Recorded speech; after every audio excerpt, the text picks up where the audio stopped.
superstition appears to be related to the extreme tragedy of the trials of the Knights Templar, which started with their arrest in Friday the 13th of October in 1307. A bunch of other So it's reasons. just heaps of correlations to the number 13. Yeah, I guess so. So it was live and kicking long before the 1980s horror movie films. True. Guess Well, that makes sense. we latched onto it last year.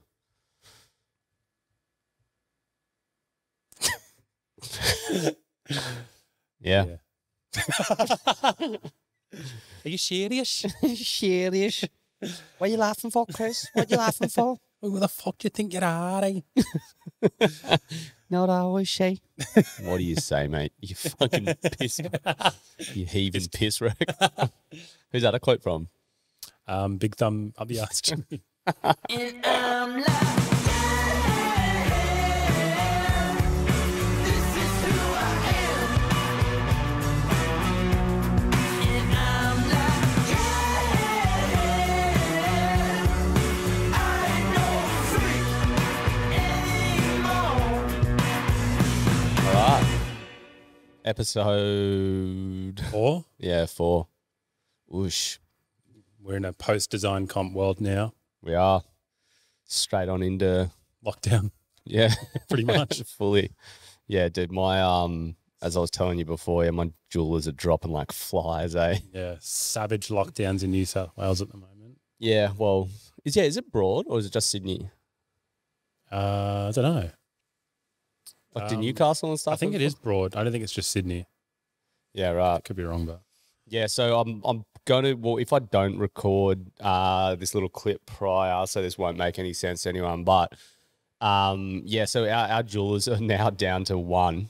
Like out of this fight, we've got 5 jewelers and they've just been dropping like flies. Like the first restrictions got rid of one fella who couldn't just to come clarify, dropping like flies doesn't mean they're dying, right?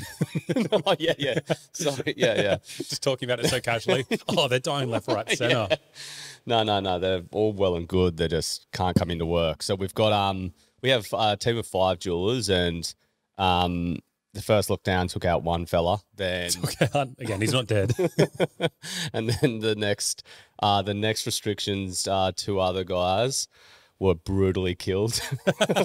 No, they got Car crushes. they were in restricted areas of Western Sydney, and then this last lockdown's hit out. The head jeweller's been taken down. So we've got one fella in. God bless him. He's only been with the business for 3 months as well. The dude remaining. But the good thing is that they've all got setups at home. So, well, not all of them. We've got 3 of them working out of home. Oh, They've got, really? like, yeah. Oh, sick. Yeah, Well, so- they already had that set up, or they kind of did it last minute when they were Yeah, allowed? because heaps of jewelers, like they'll, even if they work within a business, they'll have a little side project. So both Steves have their own setup at home. So That's good.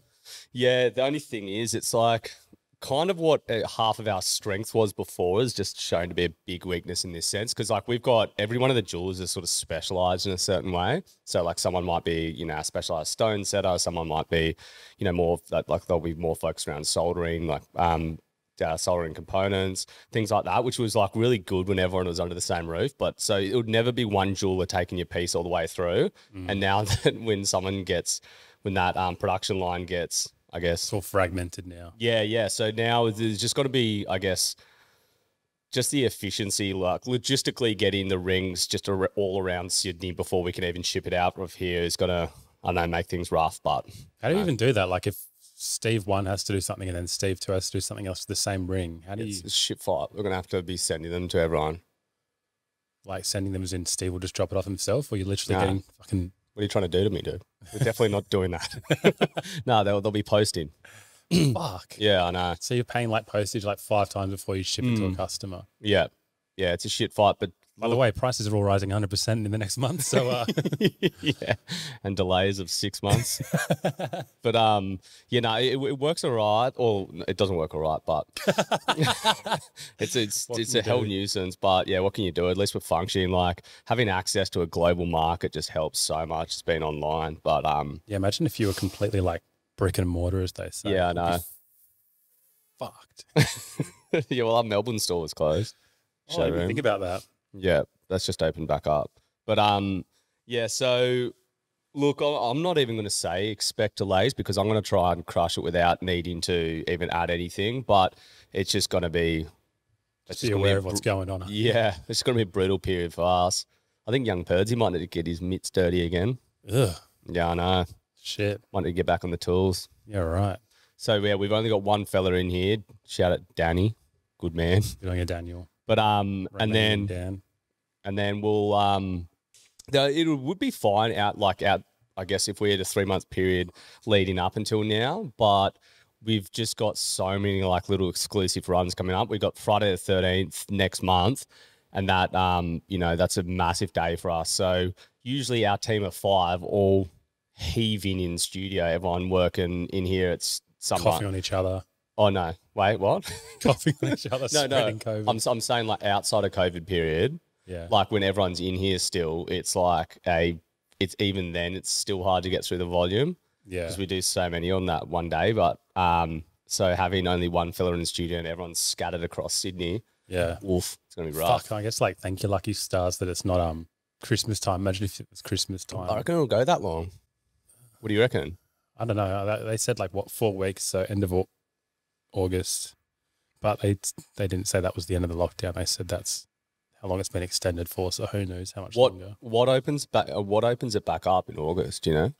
I don't think that August is necessarily when everything opens up. I think it's more August is when this current lockdown ends, but it doesn't necessarily mean it will end then. It's just like the next date they've given. So it could be like, in the last week of August, we're going to extend it 3 more weeks or whatever. But so, has he said like it's got to hit 0 or something? no, Scott Morrison said, Australian Prime Minister, said that we wouldn't open up until we had like a 70% vaccination rate, which is promising. What, the whole population? Yeah, but it's all good because we're at 15 or 20 or something. So Are we? Is that a lot? no, UK is like 80% vaccinated, Really? something like that. Holy We're fucked. Are they actually at 80%? Yeah. What have they got? I don't know. I think, I don't know. Watch this video get flagged for false COVID info. I know. Yeah, I don't even know much about it. But do you know what we are at? Like percentage vaccinated? Yeah. I think we're like 20%. Oh, really? 15, 20%. That's more than I thought even. Yeah. Yeah, right. So we've got to get to 70 before we open back up. That's what he said. Yeah. Yeah, right. But yeah, I don't know if it's like something to do with, I don't know. I know that like the government fucked something up with the supplying of the vaccines, but I don't know what it was. I don't know if it's actually their fault or if it's just like people just like to complain about it. And I don't know. I think it's just been a pain in the ass rolling them out here, that's the thing I don't really get. Not because I just don't get it because I don't follow it closely enough. But it's so weird how like countries with massive populations can be like 80% vaccinated, and then somewhere like Australia that's pretty small. Would it be to do with our just geographic isolation? Yeah, that's what I was thinking. But like, I don't know if because we had handled it so well in the respect of like we had so few deaths compared to other countries. I don't know if that meant that like we were a bit safer. So like we were, so I don't know. But yeah, like you said, there's probably everyone listening. I mean, and every other person listening would know more about this than me. Shaking their head going, you fucking idiots. I'll say it for you. Yep, fucking idiots. Laptop's like an ape. Just going, tag me, boss. But do you find that I was talking about this with Indo? Do you find that like people as a whole, like I definitely find it just on a customer service base, just people being a lot friendlier though. I think I don't know if it's to do with like, I don't want to sound like Tony Robbins, but like shared, like I guess like shared struggle, or like I guess everyone's sort of like, we're sharing the same sort of stress. And I just find just generally on the streets, people, well, besides the riots going on today, besides that, I feel like murder's happening right this second on the streets of the city. Yeah. Yeah, I was literally hearing sirens before because there's supposed to be a march in Newtown just up the road. Oh, that was probably it then. I don't know if there is. So, but yeah, have you found that people sort of just generally, not really, just more really? I don't know. Like, I haven't really noticed anything massive, but I can imagine it to be true. I suppose, like even in a customer service point of view, man, like everything's sort of delayed a bit. Like we've had, I remember when India were getting flogged with lockdown stuff. That's where all our stone cutters are. So we've had a fair few delays there. When we've even mentioned that the customers have been so cruisy, man. They've been that good. They've just been like, yeah, honestly, all good. Just take. Yeah, I feel like there's a lot of like people are pretty aware of how hard like small businesses are having it. So maybe like I guess that message getting put out in the media and stuff kind of makes people empathize a bit more. Yeah. Because I don't know, it's pretty gnarly. Yeah, I think it's like another sort of positive. I don't know where I read the article, but they were talking about how COVID's accelerated online by like 10 years. Oh fuck yeah. It's like digital innovation as a whole. Yeah, it's just forced any company that wasn't already, couldn't already operate remotely to be able to. Yeah, for sure. I think also with even things that people did use prior, like internal management systems and stuff, all just like workplace, just making like accessible, Just general project management shit. yeah, that now needs to like has that that actual necessity to be high functioning, all that sort of stuff. What do you guys use? We Your usually use Microsoft that team. Jira one. Oh, we use Microsoft a lot. But yeah, because I'm in IT, a lot of the stuff is kind of already set up to be remote, so it wasn't too bad. True. But Like what do you use Jira for?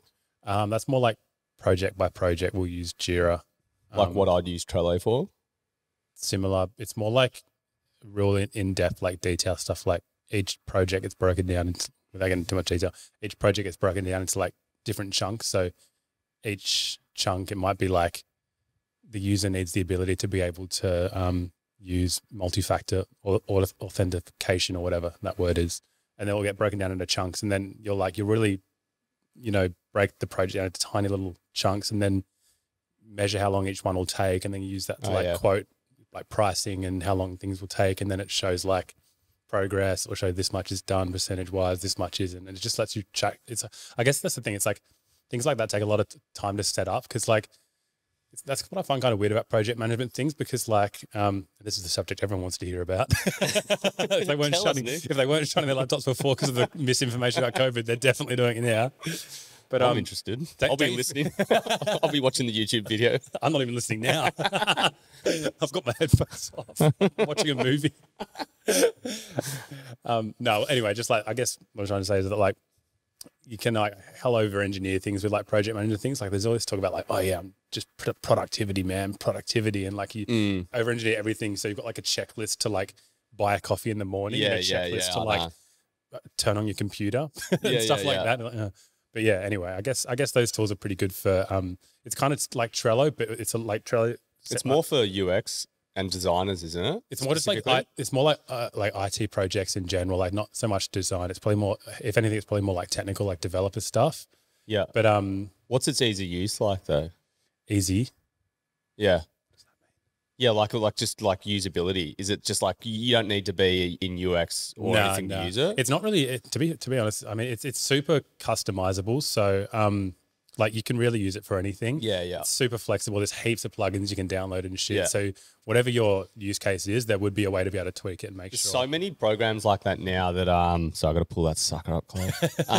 There's so many programs like big tech programs that when you first log on, you're like, is this it? Yeah. Because like the base level use of it is it's so stripped back because they want the usability to be so good, and then like once you start to learn what its capabilities are, that's when you start to get it. And then that's when it goes from the freemium over to like a paid model. Like the freemium models are so basic and but so solid as well. Basic enough for you to be able to like do everything and get you in the front door. And then once you really start discovering the power, then it's kind of like bump it up a bit. Yeah, I've started doing that with Trello every week because they send out a just a little newsletter of talking about like new apps that come in. I like always adopt those new apps and just see what they do. Like plugins for Trello or just completely separate apps? Oh, sorry, no, Zapier. When Zapier bring in new apps, like I'll just at least spend a bit of time looking through those. Yeah. I think, I was telling you before when I started using a lot of these platforms, it was based around when I'd go to either StartCon or that, what was it called?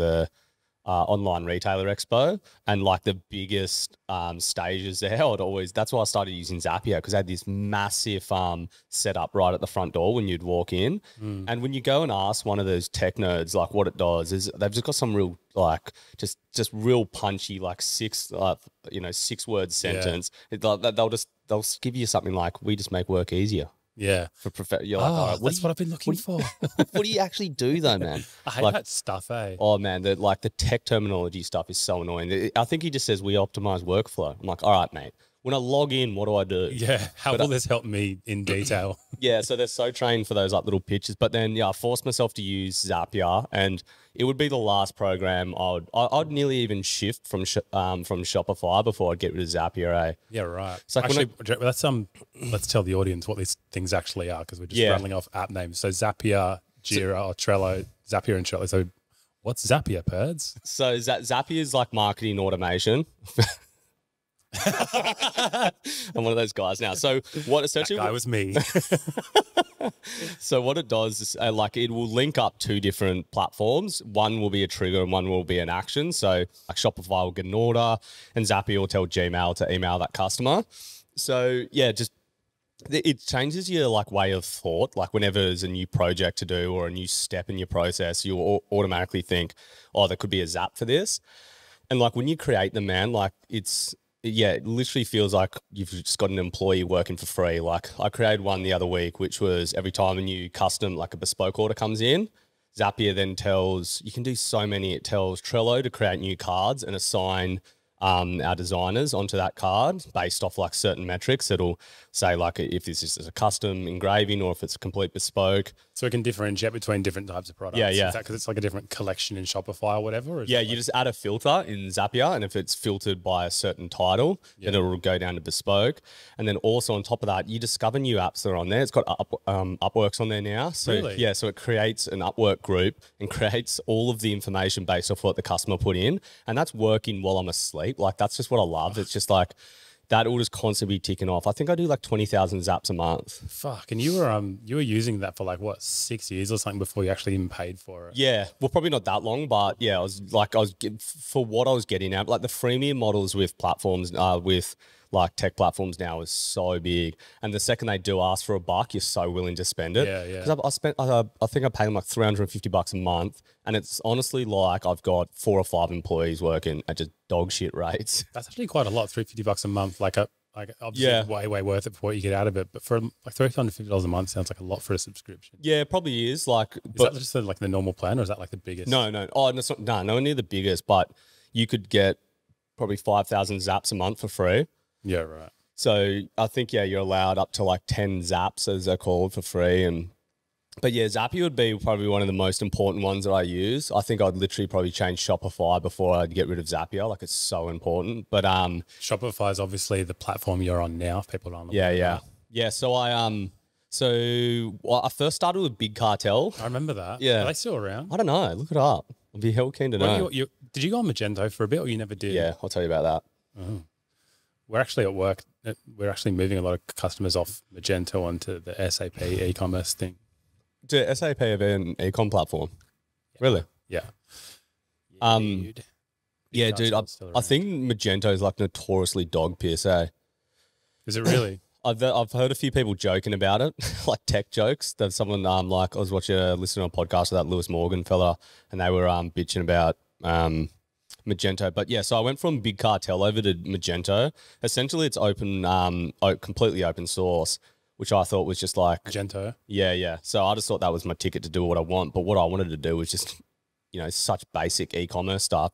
So when I set up with Magento, So you're already set with Big Cartel, and you're going to move everything to Magento. Yeah. So I did. So I went from Big Cartel over to Magento, and because it is open source, they pretty much just hand you like a blank canvas and go, do what you want. Yeah. We're here to sort of, I guess, host Process it. the transactions basically, and then Yeah, no, you've got to add your own cart and stuff. All right. So yeah, like the features are, it's just headless essentially. You can do what you want, but you also need to do everything else. And so I'd created a website with no security.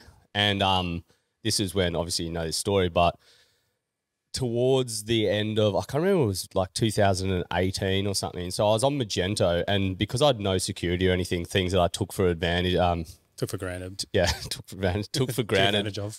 with Big Cartel and now Shopify, is there was no security on it. So it was like it was just like walking through an open door for a hacker. And they'd hacked the website quite casually leading into Christmas, and they've just taken a couple of bucks out here and there. and they watch as your sales. They're pretty smart with it. They watch as your sales go up and up. It was plucking a few bucks out.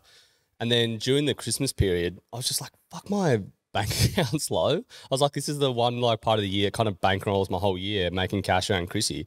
And I started like tracking a few payments. I'm like, where the fuck are these payments going? And got into the back end, and my like PayPal address and bank details had been completely changed. And I'd been paying some fella over in Indonesia. And I like for all the orders, just none of the, towards the Christmas, he's pretty much taken 70% of all the sales. And yeah, ended up losing about 30 grand on him, on these hackers. Probably the hardest thing is like at that stage, I needed to make the decision. Do I hit up customers and tell them what's happened and get them to report the payments? That would probably get them back, but I didn't really want to lose the trust of customers. So I had to just make all the rings and sell them out. So not only did I not get the sales, I always had to fork out for all the direct costs of making the rings as well. So got absolutely flogged on that. But Is there any kind of insurance against that kind of stuff? probably, but like from what I looked up at the time, like internet crime shit is pretty hard to go after. We did report it and stuff, but yeah, really got nothing out of it. So that was, so that was brutal. We lost about 30 grand there all in all, but I've like the arse end of it. Like I was kind of coming out like that would crush a lot of small businesses in their early stages. I was like, I'm still standing. Like I was kind of like pretty energized by it, but at the end, like obviously I was super off it because remember we got the guy's phone number. I don't remember that. No. Yeah, because they were just using their normal emails, and we got the guy's phone number, so we'd always get him the piss and call him. Yeah, it was some bloke over in Indonesia, some tech dude, and we found him because he was a lecturer at a university. Really? Yeah, yeah. Fuck. He was just using his email and found him, and I just had his photo just up in the corner of my laptop all day. But Fuck. yeah, so that kicked the piss out of us, but it all like probably the best lesson learned. I wish it wasn't the 30 grand lesson, but that's when I moved over to Shopify. And anyone starting fresh, I'm like, look, you go with Shopify for a few reasons. Obviously, I reckon they're the best, but they're always the first platform that new apps will optimize for. They'll integrate with Shopify first just because it's market leader. And I love that Tobias Luque dude, the CEO, legend. Yeah, he's sick, eh? Yeah, Dutch guy or something? German. That's the one. German, lives in Canada. Yeah, that's right. Yeah, they're so good, eh? Like, I mean, I guess there's obviously a market for that kind of open source stuff, but like at the same time, like if you're, I don't know, there's obviously extremely valid reasons to want to use things like that. But It's fairly rare though. unless you're doing something extremely different to normal, just fucking commerce, then Yeah. like I can't really see why you would. Yeah, if it's need if it. it's e-com, I really don't understand when people don't use Shopify. It's a tad more expensive. I guess like if you're using, you'd probably know better than me, but I think if you're using a lot of functionality like JavaScript stuff on sites, is that why you wouldn't be? I guess because you've got limited cart, but then there's some of the biggest e-com sites in the world are on Shopify. You know, Yeah. is it what Kardashian? Who's got the perfume Chloe? and stuff? Yeah, maybe. She's on there, like Gymshark's on there, but And like that. Obviously, there's no real correlation between how complex your website is and like how successful your business is. Because like if you go to Gymshark, then it's not like you're on there and you're like, oh wow, this site is crazy. It's just like bog standard e-commerce site just makes a fuckload of money. yeah, I think if your equity is in your actual IP built on the site, then you need to go something else. Like trying to think of an example, but if you're a SaaS business or something like that, where actually Shopify probably have got a SaaS model as well, they'd be looking at it. But yeah, if your service and the value you bring to your customer is built into the IP of the actual website, you probably would need to, have an open source platform. But I assume there would be like, there's probably some cases like, as I was saying before, like some of the people at my work we're working with at the moment are moving from Magento to SAP Commerce, and there's probably cases where like their entire systems are set up on like SAP or Microsoft or whatever, and it's easier to, they've already got all like a lot of the features from Shopify somewhere else, and they just need literally the storefront. So it's easier to get Magento maybe and just plug into what they've already got rather than having to do it all in Shopify again. But I don't know. but I'm assuming those customers aren't e-com, or are they? Yeah, what do you The mean? ones you were talking about, you're saying they're moving from Magento over to SAP. Yeah. What are they? What?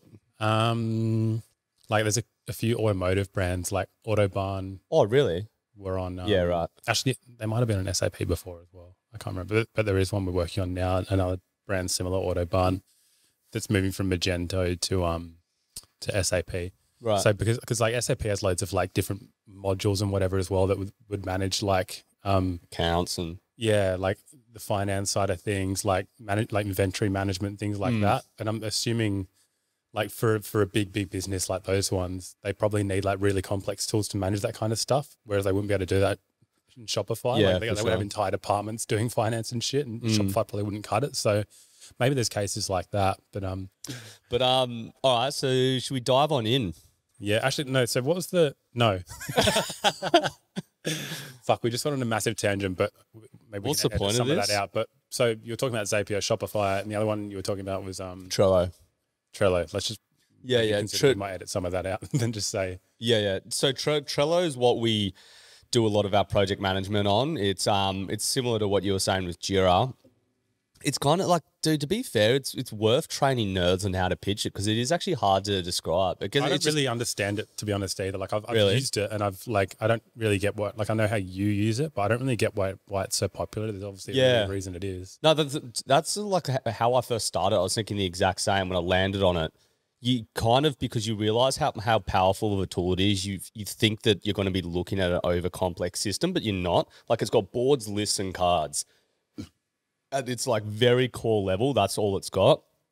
It's kind of its ease of use is super important as well. So I've had like stone setters we use every now and again outside of studio, and you just send them an email. You're like, dude, set up a Trello. That way you can track progress and you can tell us at what stage you're up to. So it's super easy for anyone to adopt, like just at the drop of a hat. Like it's real easy like that. But what we use it for is just all project management. So outside of direct orders through Shopify, that's all managed, and that's like essentially our CMS on Shopify. Trello manages all our custom designs, and I guess the best purpose of it is the second that you've got more than one person working on a project, it's good to know who's working on it, due dates, everything like that. It's got a lot of automation built in. So for example, when we hit like the three week mark for customs, like everyone gets alerted saying, hey, this should be going to casting soon. What stage are we at?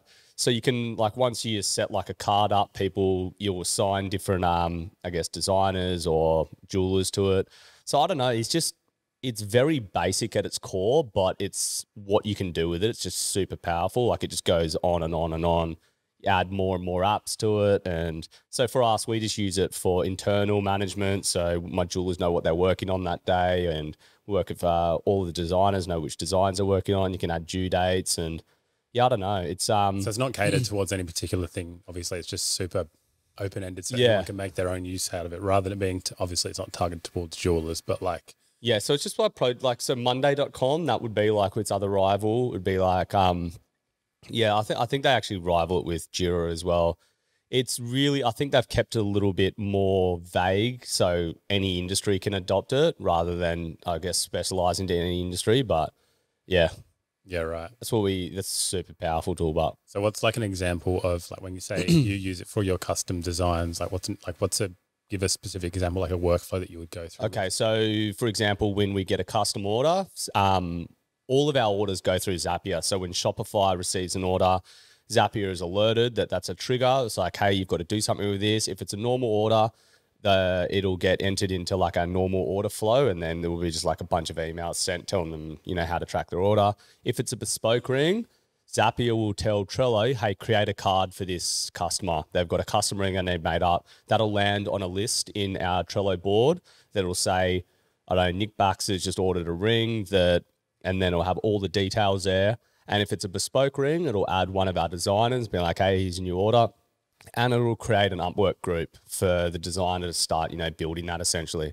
So from there, another one of our staff members, what do you call it? One of the dudes that works here, he'll get assigned to it as well. He deals with all the customs, and he'll the second there's like mock-up images ready, he'll send off to the customer. And once it's ready to, I guess, go to casting, he'll then send it to another list. So there's boards, cards, and lists. He'll send it to another list. It'll alert myself or India to then send it off to casting. We'll send it to casting. So it's just getting dragged along a production line. And then to one point when it's back in studio here, and then we'll print out a little label for it and stick it on. It's got a QR code and it'll go into production. So once it's in production, the jewelers can scan that QR code and have all the information there, what metal it's in, if they've got stones and stuff like that. And then finally it'll come to us and then they'll have all the details on where to ship it to. Yeah, right. So something like that. That's pretty detailed. Yeah, so much of that shit's automated though, which is sick. Yeah, that's so good. Yeah. So it was pretty sick watching it live, eh? I was like borderline excited. I was just watching myself. I knew what was going to happen. I was still in the room with you and I was still on edge. Do you reckon we should have led into it a bit more though than just like announcing it? In retrospect, probably a lot of things we could have done better, but you know, it was our third podcast. So this We're gonna be podcast, using that excuse when it's like our 100 and be like, oh, you know, it's only our 99th podcast. It's still know. shit. what do you mean, dude? So in this one though, we're going to be announcing the People's Choice People's Choice Design. Who won that? So did there was borderline some Russian collusion in it? Voting collusion. Yeah. Yeah, so there was this one, so we released the top 50 to get voted on, and there was one design, I won't mention what it was. It was all right, but it got like, it was in the first place for so long, and then like an irrelevant amount of votes. So I think some dude had just created so many emails and like just been voting for them. I don't know if it was just the same person, but you looked through all the emails and they were all. That's right. He was the honest criminal, wasn't he? Because he told you, he was like, oh yeah, there's a bit of a way to hack his system here, and I've done it because I'm winning. yeah, he was an honest crim. Good on him. But yeah, there was a bit of Russian collusion and voter fraud. But either way, his didn't end up winning. There was one that came ahead. But dude, it was actually so close. And I reckon if you look at the numbers and like culled it down, it might have been head to head. But we'll announce later who took out the People's Choice. And It was just the top 50, wasn't it? yeah, it was top 50. And we'll probably release that in November, maybe just as like a one-day exclusive. But was that too loud? Yeah, Was my I ears were hurting. redlining? I don't know if you started talking louder or if the volume went up. Oh, sorry, dude. No, You're just sitting closer to me. Yeah, we'll probably release it sometime in November, just for like a one-day exclusive. I'm not sure when. I might do it as a Sorry, which one's this? the People's Choice. Oh, you're going to release it in November. Yeah, I think so. I might do it just try and get people to order Christmas gifts early. It's the hardest thing to do every year, man. And then everyone ends up just leaving it to like a couple of days out from December, and we just get our Including us, including asses me. eaten, Yeah. including me with everything else. Yeah. But so we'll probably release it mid November. Just stay poised when we do it. But I'll keep everyone posted. Why the delay? They might be excited. They might want it right now. Well, we've got a few things lined up. So in September, we've got the design comp winner and the second place, Lyle and Justin's designs are going to be released. Then in October, I'm not sure if I've mentioned this yet. I actually definitely haven't mentioned this. We're going to release, it's not going to be a one-day exclusive, but we're going to release only 500 of these One Ring. I've sort of been on the mission. It hasn't been completely designed yet, but just to like make the best possible pinky ring. It's weird, man. Like no one asks about any other finger ring. It's always like they're looking for a design just for any finger. It's like, hey, I'm looking to get a ring. What finger do you reckon this will be on? But we get requested heaps. Hey, I'm looking for a pinky ring. What Are they ring? designed specifically differently or something? Like, No, I don't know why. I think people just are attracted to the idea of a pinky ring. So a lot of people that won't wear rings will just have a pinky ring. So we get hit up either people saying, hey, I'm looking for a ring. And then they'll be like, what finger do you think this is best suited for? But then we get a lot of people going, hey, I need a pinky ring. What ring do you have to fit the pinky? So most people come from the perspective of like, this is a cool design. What ring do you reckon it look best on? But What finger? these other people come and say, I know a finger that I like, but what design would fit with it? This thing needs dressed. What do you got? But so what I'm going to do in October, we're going to do it mid-October. I'm going to release this design that we've been working on for a while, which is just going to essentially just be like the perfect pinky piece. I did not know that was an triple P. alliteration. Yeah. So it'll be this pinky piece that we've lined up, and I've managed to find these really, really sick stones that these Aussie stones we're going to use for it. And that's going to be released in October. So we've got a few things coming up, and then I think in November we'll release the People's Choice design. Fuck, there's a lot coming up. There is, but next month, woo, deleted the X-Files sound effect. That would have been perfect. It's for this. something, dude. Oh no. So next, but the one Scouser listens frothing. Good. But yeah, so next month in August, we've got the first of the year, well, first and only, the Friday the 13th, one-day exclusive release. So once again, we're linking up with Jack Ankerson. He's doing the, every monthly exclusive design, but he's done the last few Friday the 13th. So I'm like, look, we've got to keep running with him.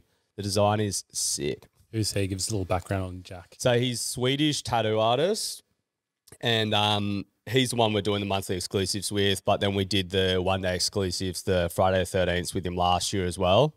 But the design, it's kind of like it's in a sort of, it's got a similar vibe to the last one. Just the design is, in the way of design, we'll show it's a blatant spider.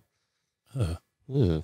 So the design is yeah, look, we'll release the design as always on the day, but do you know what I actually do? I want to flash up the design throughout this podcast like they do in Fight Club.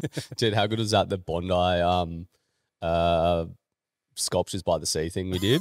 Yeah, tell the story. Yeah, so we Actually, so Sculptures by the Sea, for those not in the Sydney, is basically like something that happens in, I don't think it's in Bondi anymore, but they basically just have like there's a track that goes along like the kind of cliffs along the beach, and basically people put up little sculptures every year, and people just go look at them.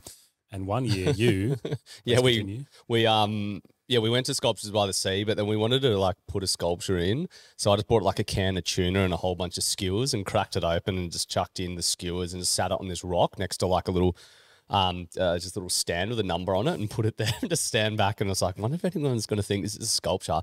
And they lapped it up. Dude, art people are the best to sort of, I guess, fool with this sort of shit because no one wants to be closed-minded enough to not understand the concept. If you don't get it, then you're not cool enough. Yeah, we're sitting there filming it, just giggling away like little girls. And they were like, people were coming up and looking at it. I remember one dude came up because it was open tuna, so obviously like ants started crawling all over it. And so some dude went up close, looked out, and was like, "Yeah, brilliant. They've even got the ants crawling all over it." And then we heard some dude walk behind us, and this is why it's so good because art people don't. Like no one wants to just go, that is shit. Yeah. So one guy behind us goes, it was like, is that actually even part of the, is that part of the sculptures? And Not even writing it off, just genuine question, which is a very valid question to ask when you see an open canvas. Yeah, he goes like, he's like, yeah, is that even a part of the sculptures? And the other guy goes, yes, Brad. Looking down his nose at him. Oh, fuck, it was that funny. I used to think that in class we'd watch like, like classic movies, and they'd pause it, and the teacher would be like, see the director chose to put a red shirt on the actor here because red is the color that usually, symbolizes warmth and affection. And it's like, well, he's got to wear some colored shirt. Like, Yeah, he can't just wear a fucking, like just read into everything. Yeah, like looking at that tuna and going, yeah, well, the tuna just symbolizes the current federal budget just overspilling, and the ants just represent, society trying to lap up the final dregs. That's like, good. It's like, no, it's an open can of tuna that I dumped on a rock, and now it's getting considered art. Oh, fuck, was that funny? That was But pretty good, wasn't it? why did we go down that route just now? We're talking about something about art. Yeah. Can't remember. Oh, well. Rewind and rewatch it and get back on track. But yeah, anyway, so we got on 2 weeks now. We got the Friday the 13th launch. I'm pumped for that. So because there's only one this year, we're going to do 2 pieces in the actual collection. So we're going to do a ring and a pendant. Fucking hell. Have you always done pendants For the one-day exclusives? for anything? Yeah. Yeah, we've always had pendants. Yeah, duh.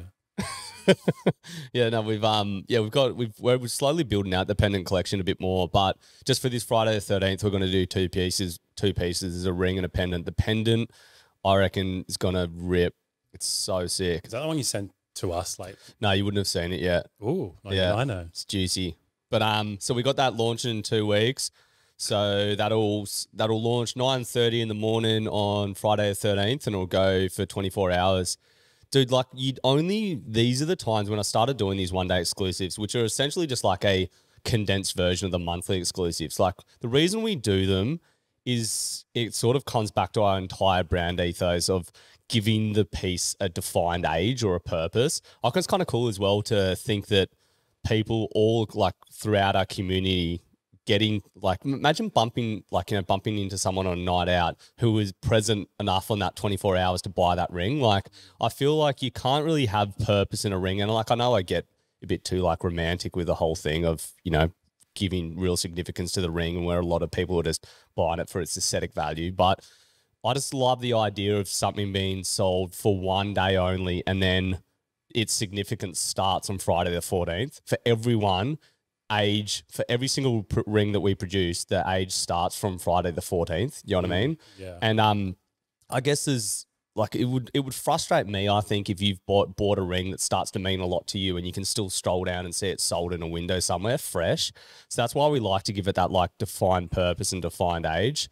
So yeah, I guess that's how we first started it, is that we started doing the monthly exclusives, and then I just sort of thought, like, you know, how like extreme can we make this? So we brought it down to a day. But I think that's really where I started to realize what a sick community we have. When I had people like messaging me being like, mate, I'm fanging home from work now, keep it up for a few more minutes. Dude, I'd love to do, well, first of all, like that Alexander Wang dude, I don't know if I got his name right, but he'll do like back of the trunk sales in, like, he would rock up to, I remember when I was in UK last, there was, he would just rock up in a back street, tweet out that day being like, hey, we're selling stuff out the back of a truck. He'd just like throw the rollers up on his truck and then just sling stuff out the back for like one day. Sick. I'd like to do a full punchy like 1 hour. Be sick to do, like, make it like a full like treasure hunt, like a secret location. You release Fully. like clues, and then like the word will finally get out, and people are like, shit, he's in Yeah. somewhere. Trying to think of a region I was trying to think of your suburb. that we're in now. No, Or you're just trying to think where of you a live. suburb. No, your suburb where you currently live. Oh, right. But yeah, keep on the pulse for these next few weeks. We're going to keep updating you on the design and how it's going. It's pretty much nearly finished, and we'll release it you'll only see it for the first time on the 13th morning. But So the design itself gets released, and like, as in the design itself gets released on the day, and it's only for sale for 24 hours. From that point. yeah. I just love how it gives it a stamp on time as well. It's just sold for that one day. Wonder if you could do an hour, Well, that's, yeah. an exclusive As hour. a joke, I was going to say, how much can you boil it down? Yeah. What about a second? It's just trying to find the shortest amount of time. Yeah. So now it's gone. Dude, I got no sales. Yeah, it's pretty good. That's what I'm going to do actually is this 13th is we're going to do like a little, I guess, documentation of the entire process. So we're going to film the whole day leading up until when we release it, and how, I guess, like chaotic it is on that day. But it's pretty much just going to be me in the studio. Fuck. No one else in here. What's your, like, percentage wise out of your work? Like, how much of it is exclusives and how much is just your bog standard like stock? Yeah, so we do have like a Normal catalog? like a base collection that's sold in perpetuity, just ongoing. But then the monthly exclusive, I guess, make up the majority of just the marketing collateral and what we talk about the most. The crazy thing is, man, that these one day exclusives, they now make up like 15% of our revenue for the whole year. 15%, yeah. Sorry, the one day? Yeah, just the one day Oh, really? exclusives. Wow. Yeah. Have you ever done like, instead of like limited time, limited supply, and only had like... Well, that's what we're going to do with the pinky piece. So we're only going to do 500 of those, and then every piece will have its own individual number. We do that a bit with other ones, like the Memento Mori rings. Everyone's got their own number, and also with like the member coin. That's the other thing. What we do once you get to everyone's got to sign up to the members lounge. We're going to have a lot of really like Everyone's got to. Yeah, you have to. I swear, like I didn't just want like a bog standard loyalty program that, you know, like a frequent sipper where it's just kind of like, you just get hassled with emails. Oh, my, cool. I get rewarded by signing up by a fuckload of just emails that I don't care and about. like it's also driven by the fact of, hey, if you make 10 sales with us, you get your 11th free. You're like, I wanted to actually bring genuine value to people who have hit these certain tiers. So, for example, at the silver tier, you get this little member coin, which is cool. You get issued your own member number and this like little silver member pendant, which is like we don't sell or anything. We just give those out for everyone that hits the silver tier. And How many also, rings is that? Well, it's based on points, so it's a point Oh. system. So it's 3,500 points. So it's usually around like 8 rings or something. But each ring has its own number of points. Yeah, yeah. So it's like no dollars. So for every dollar you spend, you get 3 points. Oh, okay. So once you get to, so at each one of these stages though, there's like genuine sick perks that you get. So once again, I'm not sure if this will even be a thing, but we're gonna make old exclusives available to people that hit these different member tiers. And just like there's just heaps of other things, like you'll get early releases on certain exclusives. But the biggest thing with the members lounge is you have availability of stock on hand here. So say if you're like crunched for a gift, if you buy before, I think like one, no, I think if you buy before one on any day, we'll ship out stock on hand that day, so you have it the next day for most parts of Australia. So that's like probably one of the biggest benefits. How do people view that stuff? Like, So you got to sign up to the it's called the members lounge. sounds like you prompted me to ask that just so I You're could. generally curious. No, yeah, no. Yeah, so you sign up to the members lounge, and then from there you'll have like on your own account, you can scroll down, you'll see available stock, and that available stock is like loading up every day. There's new rings getting loaded every day for available stock. So every time you get a ring like Yeah. So like you'll take a photo of it and chuck it up on the. yeah. Oh. So it's like, because we do free resizes now, we don't actually we don't resize a ring. We just put it into stock and we remake the ring for them. So we've got the perfect fit guarantee, which means if the ring doesn't fit, we send out a ring sizer with every order. So if the ring doesn't fit, you can try the ring sizer on and send it back, and you're like, hey, I need it in a size T. We'll just then put that ring back into stock. So we're just building so much stock now. So you can log on at before one every day, make a purchase, and you'll have that ring the next day. All right, so should we get into the people's choice? We should. So the top 5 of these, as per votes, number 5 was actually Star Jump, who got the late call up by. Did that come? No. Where did that come? Third? I can't remember. Pretty high, wasn't it? Yeah, that was Justin D'Souza, the winner's his second one. Mm. The 4th one was Don't Double Cross the Cross-Legged. Ooh. Number 3 was Man Eater, which was really close to second and first. Yeah, because that was only number 10 or 9, wasn't it? Yeah, It yeah. was quite. Yeah. I was, if you can call it. low, People were so- threatening my family for not pushing that one through. Man Eater. And then number 2 and number 1, oof, these were hard though, because one of them was the one I was talking about would be a nightmare to make. So the second one was My Demons Can't Swim. People were loving that one. And so the winner of the People's Choice, which we're going to be releasing in November, was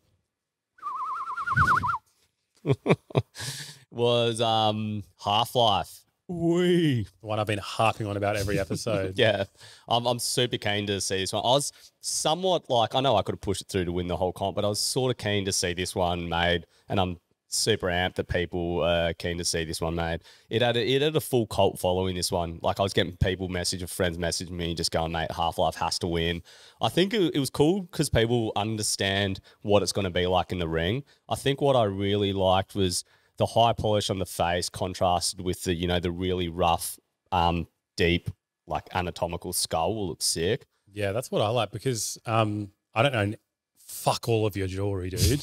But Thanks. remember that one that I bought was it was like a really, I can't remember what it was. It was like the really flat surface because Yeah, rectangle sig. I personally don't like really out there kind of designs. Yeah, yeah. I'm a pretty boring person, but Even in this podcast. Yeah, I know exactly. That's why I was listening.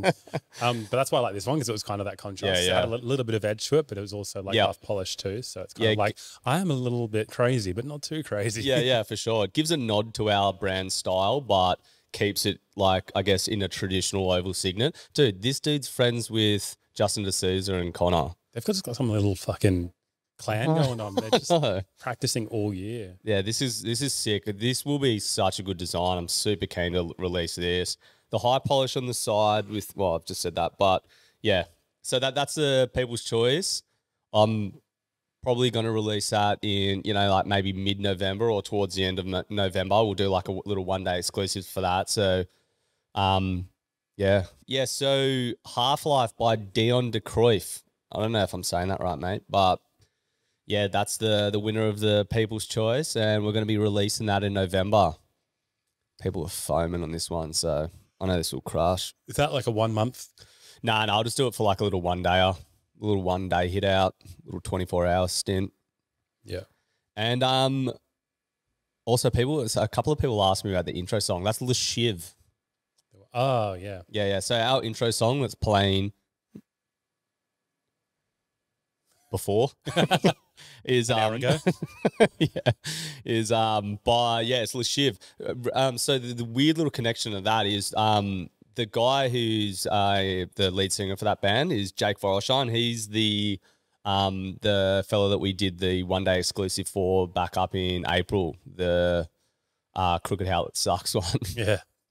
But that's their band. Give them the gillies. Yeah, that and that promotion that you did with him makes so much sense if you know Jake Voroshan. Yeah, for Because sure. it's just bang on probably what he would say without you approaching him to say it. Yeah, I think like the whole point of that as well, like us lining it up before the design comp, was really based around the idea that you don't need to have that hard hitting, real deep not aesthetically, but that real deep, hard hitting, I guess, over designed piece. Like it is really built into the concept, and his designs were so cartoony that I saw it was real, like a real good lead into the design comp that you can have like, fairly stripped back designs. Because I've started doing that with a lot of my designs now, because it's getting to the point where like it's so hard to not over design because you've seen it all. Like we've worked with such good tattoo artists that I kind of like taking it back to bare bones and just having like a little sketch that means something to someone, and I guess the own personal meaning will be built around like the circumstance that you've bought the ring in, and like I guess like the stories that have been built on top of it. So that's why I love doing that collaboration with Jake. They were just real basic designs. He did the world's first serpent cat design, which is sick. Yeah, and I love- actually I think love it. Jake's little scribbles. They're that good. Yeah, they're good. All right, yeah. Dion De Cruyff, congrats, mate, and cheers to everyone voting. That was hot. It was sport watching it roll on in. Yeah, I reckon there's gonna be a lot of happy people out there, because even in that Yeah. live premiere of the announcement of the winner of the design comp, there's a lot of little Half-Life messages popping up. Yeah. So I reckon a lot of those people will be happy. Although equally a lot of sad people that my demons can swim also didn't get to. I think, but you're probably happy it didn't because of the fucking years of work it would take to work out how to physically build it. But especially now with the team so fragmented. yeah, Thank fuck it didn't win. But yeah, cheers to everyone listening again, and we'll keep you all posted on Half-Life, but keep real aggressively close for the Friday the 13th launch in 2 weeks. So cheers for Jimmy listening. thanks, Jim. Do you reckon Jimmy's listening? Only if you tell him to, and fast forward to this specific spot in the podcast. Yeah. We'll just park it right at the end. Just Not say to it's him, in there. dude, listen, your name's in the podcast. It'll be literally the last 10 seconds. Who is Jimmy? What's his surname again? And I'm like